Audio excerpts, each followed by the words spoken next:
सबका कुशल ठीक है जी महाराज। परंतु मैं अपना राजमहल से राज कचहरी जाता हूँ जी कचहरी का तरफ जाता हूँ। ठीक है महाराज। अरे हाथी छोड़ा कर बसता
चलो तुम ड्यूटी करो।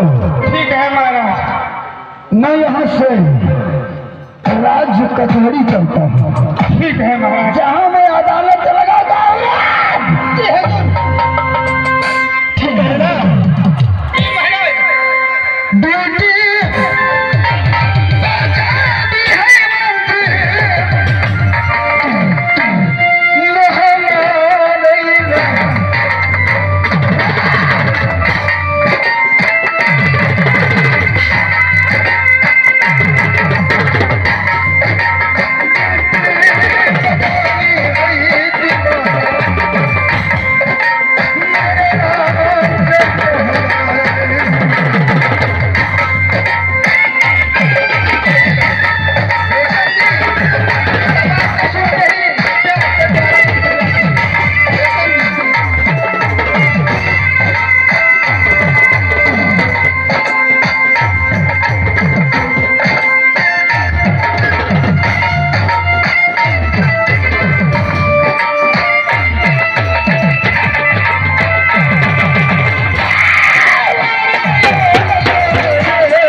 सुने